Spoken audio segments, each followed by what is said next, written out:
Hello everyone, we're starting the proof today, and the first proof I would like to show is, as we said before, that the order to every Jew is to know that the Torah is divine and was given by the creator of the world, and there are many portions in the Torah that leaves no doubt that only the creator of the world was able to give us such a book.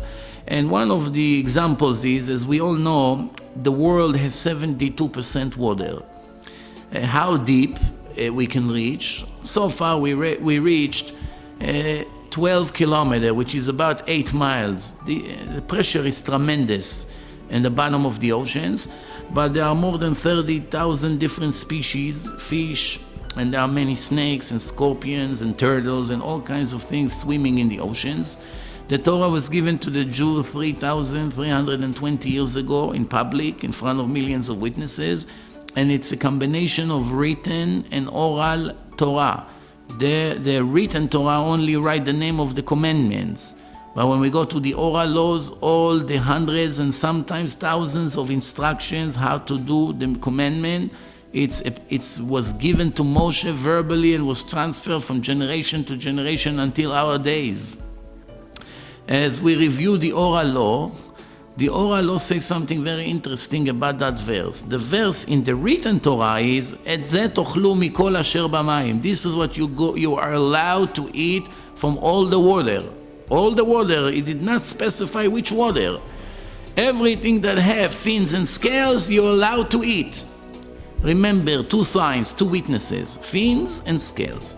Reviewing the oral laws that later was written about approximately 2,000 years ago. When the Jews went to exiles, it was time to write it down before, God forbid, we lose it.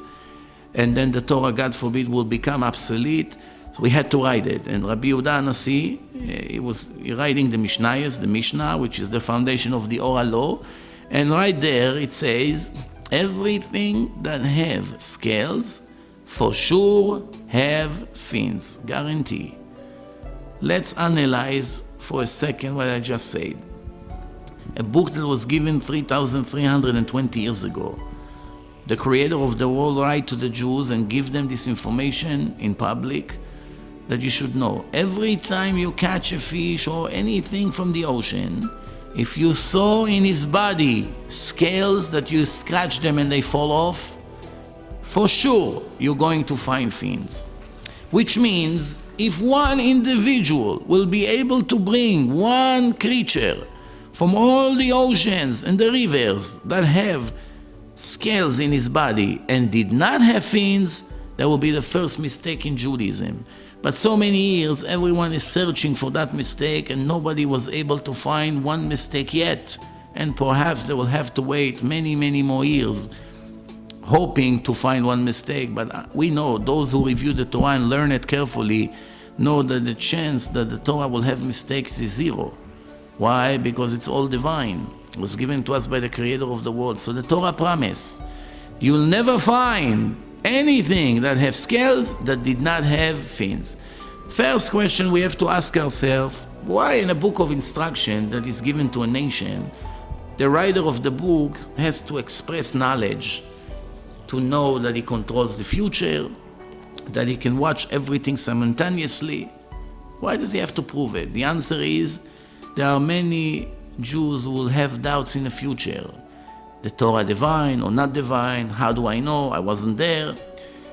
By investigating what the Torah says, you will see right away that it could never be given by a human being like us. Only the creator of the world. And that's where the Torah says, I promise you, even though scientists are merging always different species together and create new species all the time, even though naturally the fish in the oceans are creating all the time new species, I control all the scientists. I control all the mixing between the species. I foresee the future. I can see everything simultaneously, and I promise you today when I'm giving you the Torah forever, nobody will be able to find such a thing. I will prevent it. A person could never take such a risk. A person could never write such a thing, such a guarantee in a book. only the Creator of the world. There are many, many hundreds of examples like this. I will try every time to give one or two at the time, and we move on until we try to cover a large portion. Thank you very much, and all the best.